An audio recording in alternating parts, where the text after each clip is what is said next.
Hi, ഞാനൊരു കഥയായി വന്നതാണ് ഇന്ന്.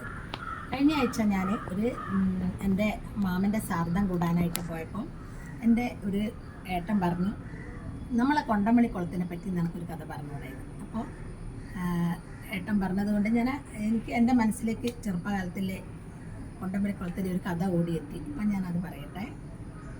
കൊണ്ടമണിക്കുളം എന്ന് പറഞ്ഞാൽ നമ്മുടെ സ്വന്തം കൊയിലാണ്ടിയിൽ മേലൂർ കൊണ്ടംവള്ളി ആ പ്രദേശത്താണ് ആ കുളമുള്ളത്.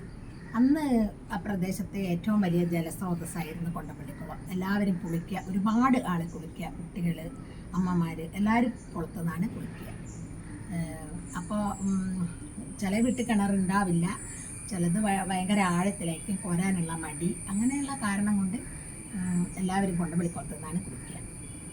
അന്ന് എൻ്റെ വീട്ടിൽ അമ്മമ്മ, അച്ഛൻ ഒന്നും കുളത്തുനിന്ന് കുളിക്കുന്നത് ഞാൻ കണ്ടില്ല. അവരൊക്കെ വീട്ടിൽ നിന്ന് തന്നെയാണ് കുളിക്കുക. എൻ്റെ ചേച്ചി, അനിയത്തി തീരെ കുളത്തിലേക്ക് പോകാറില്ല. ഞാനും എൻ്റെ അനിയനും കുളത്തിൽ പോയി കുളിക്കും. എനിക്ക് നീന്താനും ഉളിയിടാനും എല്ലാം വേണ്ടിയിട്ടാണ്. അനിയന് പടവുമ കയറി ചാടാൻ വേണ്ടിയിട്ടാണ് കുളിക്കുന്നത്. അങ്ങനെ കുളം എന്ന് പറഞ്ഞാൽ അന്നൊക്കെ പൊട്ടിപ്പൊളിഞ്ഞ് ഇന്ന് കാണുന്ന ആ കുളമൊന്നും ആയിരുന്നില്ല. അപ്പം നാട്ടുകാരെല്ലാം ചേർന്ന് നല്ല കുളമാക്കിയിട്ടുണ്ട്. അന്ന് എല്ലാ പൊട്ടിപ്പൊളിഞ്ഞ് എല്ലാ പടവുകളൊക്കെ തഴഞ്ഞ് ഈ ഒരു രൂപത്തിലായിരുന്നു. അപ്പം 3 കടവാണുള്ളത്. തെക്കേ കടവ്, നടുക്കൊരു കടവ്, വടക്കേ കടവ്, അങ്ങനെ 3 കടവാണുള്ളത്.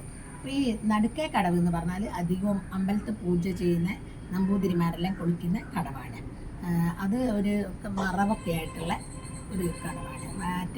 തെക്കേ കടവ് എന്ന് പറഞ്ഞാൽ പൊതുവെ എനിക്കിഷ്ടമല്ല. അവിടെയാണ് അധികം ആളും കുളിക്കാൻ ഇറങ്ങാറ്.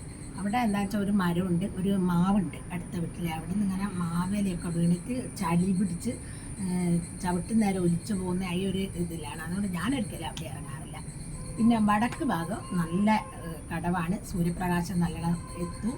പിന്നെ നല്ല ഏകദേശം കുറച്ച് നല്ല കല്ലൊക്കെയാണ്. അവിടെയാണ് ഞാനൊക്കെ ഇറങ്ങാറുള്ളത്.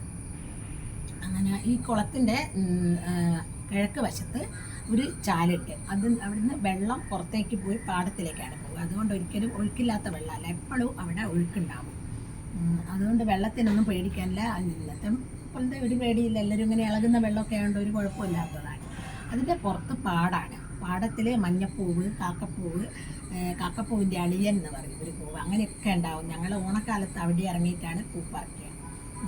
കുറേ ദൂരത്തേക്ക് പാടാണുള്ളത്. അപ്പോൾ നല്ലൊരു സുഖമാണ് അവിടെ. ആ കുളത്തിൻ്റെ സൈഡിലൊക്കെ പോയി നിന്നാലും പടവൊക്കെ അന്ന് പൊട്ടിപ്പൊളിഞ്ഞൊക്കെയാണ്, എന്നാലും നമുക്ക് പോകാനൊക്കെ ഉള്ള ഒരു സൗകര്യമൊക്കെ ഉണ്ട്.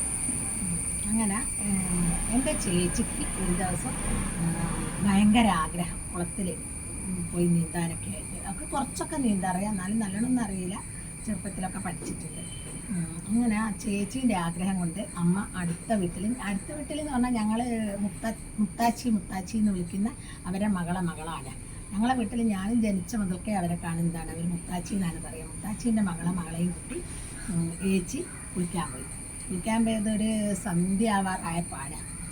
കുളിക്കാൻ പോയപ്പോൾ പിന്നെ ഇവർ പോയിട്ട് തെക്കേ കടവിലാണ് കഴിഞ്ഞത്. തെക്കേ കടവിൽ എന്ന് പറഞ്ഞാൽ ശരിക്കും നിൽക്കാൻ പറ്റൂല, കല്ലൊക്കെ ഒരു കൊത്തറൊക്കെ ആയിട്ടുള്ളതാണ്. ചേച്ചി ലീലേച്ചി എന്നാണ് അവരെ പേര്. അവരെയും കുട്ടി രണ്ടാളും കൂടി കളിച്ച് എന്തോ ചേച്ചി ഇങ്ങനെ തട്ടിയപ്പോൾ അവരുടെ കമ്മൽ തെറിച്ചു പോയി. കമ്മൽ പണ്ട് ഒരു റിങ് ഉണ്ട്, വട്ട റിങ് എന്ന് പറയും, ഈ റിങ്ങാണ്. അത് തെറിച്ച് പോയി അടിയിലേക്ക് പോയി. അപ്പോൾ പിന്നെ ചേച്ചി അവളും ഭയങ്കര നിലവിളിയായി. വീട്ടിൽ വന്ന ചീത്ത കുന്നത്തെ പള്ളിയൊന്നുമല്ല, ഒരു അരപ്പഴത്തെ റിങ്ങും കണ്ടാണ്.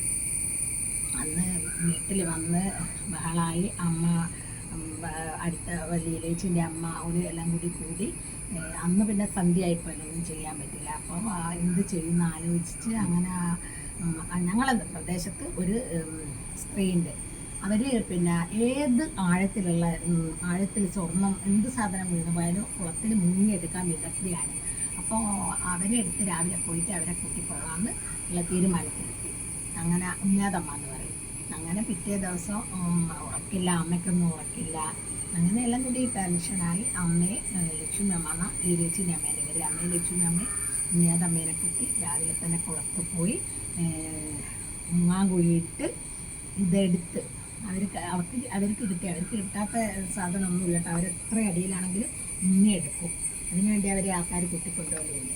അങ്ങനെ അവരത് മുങ്ങിയെടുത്ത് വീട്ടിൽ കൊണ്ടുവന്ന് ഭയങ്കര സന്തോഷമായി. അപ്പോൾ ഏച്ചിക്ക് പിന്നെ കുളിക്കാനും നീന്താനുള്ള ചേച്ചി പിന്നെ എവിടെ നിന്ന് കുളിക്കാൻ പോകണമെന്നോ കുളത്തിൽ പോകണമെന്നുള്ള ആഗ്രഹവും പറഞ്ഞ് കേട്ടില്ല. അതൊക്കെ പിന്നെ ഒരു പേടിയായിപ്പോയി. പിന്നെ ചേച്ചി കുളിക്കാനേ പോയിട്ടില്ല. അതുകൊണ്ട് നിങ്ങൾക്കും ഉണ്ടാവുമല്ലോ അങ്ങനെയൊക്കെ ഓരോ അനുഭവങ്ങൾ. എല്ലാവരും ഒന്ന് കമൻറ്റ് ചെയ്യണേ.